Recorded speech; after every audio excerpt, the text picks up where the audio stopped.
Hey everybody, it's Mike Frieder with OnCall Compliance Solutions, and I'm back with another compliance tip of the week, and man is it good to be back. It's been like almost a month since we filmed a video.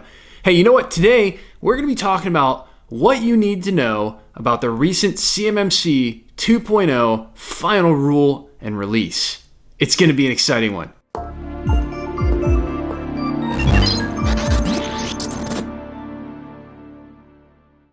So hey, if you're a defense contractor who's feeling overwhelmed, tired, and alone, trying to understand all of this DFARS, NIST SP 800-171, and CMMC compliance stuff, I've got great news for you. You found your home here at OnCall Compliance Solutions, where we can help you transform into your company's on-call compliance hero. Let's jump into it. So, you guys, here we are. We're towards the end of October 2024, and it's finally here, sort of. So, what is this all about? Well, today, the final program rule for the Cybersecurity Maturity Model Certification, or CMMC program, was released for public inspection.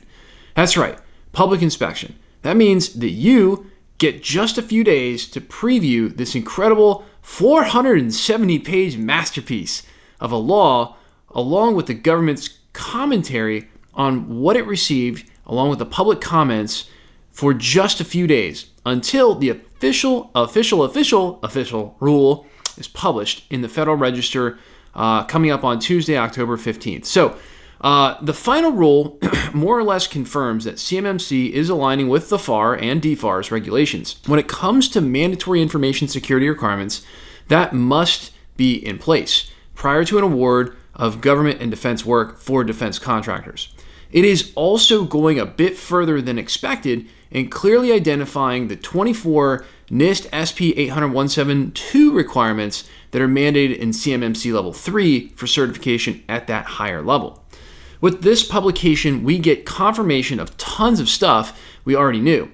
We know that basically Level 1 and Level 2 are going to be self-attestation, although it is moving at least Level 2 to what appears to be an annual recertification or re-self-attestation instead of once every 3 years, and that's kind of a big deal. Again, which is the case with the current SPRS score update requirements being once every 3 years. Now, yes, Level 2 can definitely have a requirement that a third-party assessor comes in, but again, it's that whole bifurcated thing. It could be this, it could be that. We don't know if we're getting a third-party assessment or we can self-attest. And again, the idea is the requirements should be listed in the contract.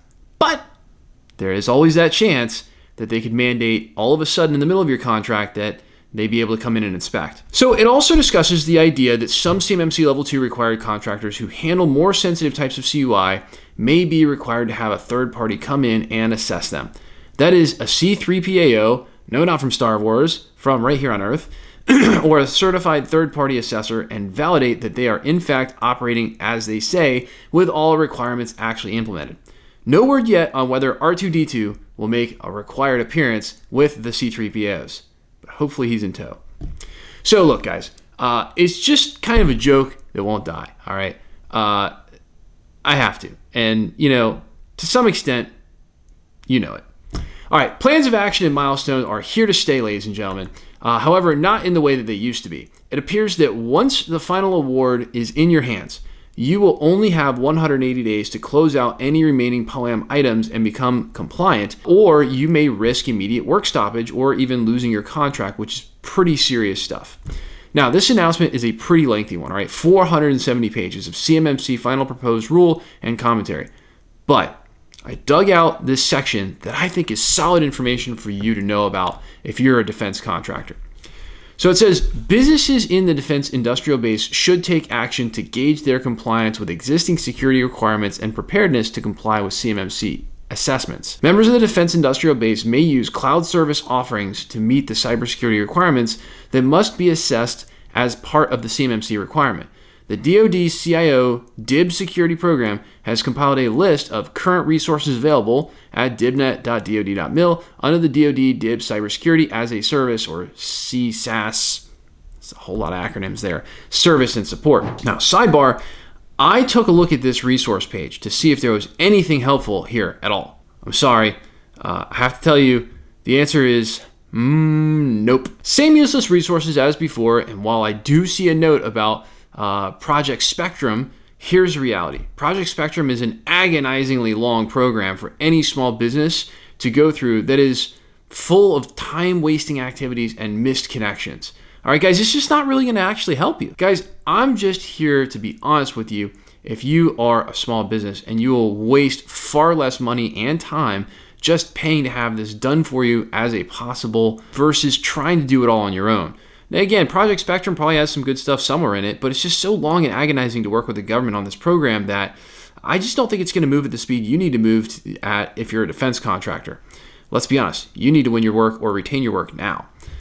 So look, being held back and distracted by a complex government self-help program like Project Spectrum, it just doesn't really sound like a really great idea.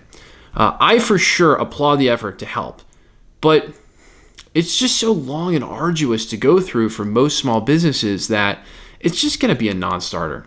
Now, I think it's one place our cost-effective program can really just be a much better and faster and even more cost-effective solution to anything the government is going to put out there. I mean, look, let's be honest here.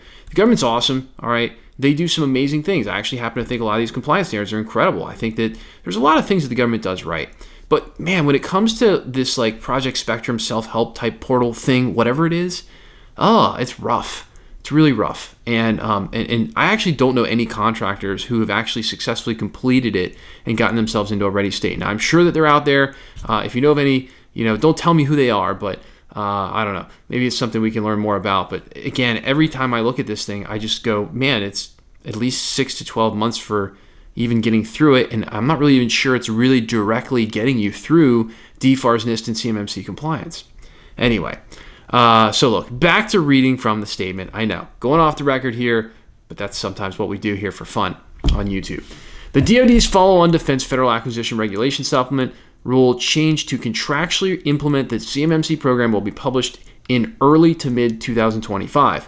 Once that rule is effective, DoD will include CMMC requirements in solicitations and contracts. Contractors who process, store, or transmit FCI or CUI must achieve the appropriate level of CMMC as a condition of contract award. What does that actually mean? Well, basically what it means is that the rule is going to get published in the Federal Register, and there is going to be the making it official part in the DFARS that comes a little bit later, like Q1 2025. The defense-specific supplement where it can be enforced, and that will follow on next year. So, what is our conclusion from all of this? CMMC is here, ladies and gentlemen. There's no doubt. It's real. It's law. And at this point, it's time to not just get with it, but work on getting those POAM items resolved in a hurry, because we're not on an unlimited time frame anymore. We're now on really kind of a 180-day time frame.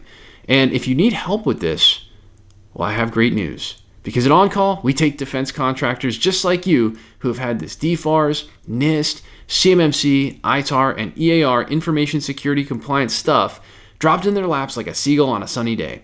And we teach you how to level up and be a proper OnCall compliance hero for your company, eliminating gaps, gray areas, and getting this solved, all while showing you how to leverage compliance as your secret weapon to land more defense work with higher profit margins. Now that's what becoming an OnCall compliance hero can do for you. Looking for more help getting compliant? Our compliance experts are always on call for you.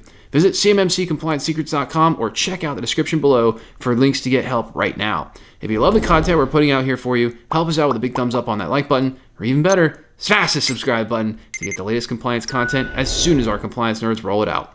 Until the next compliance tip, my friends, stay safe and secure out there, and hit us in the comments below to let us know what you'd like to know more about when it comes to information security and compliance. I'll see you on the next one.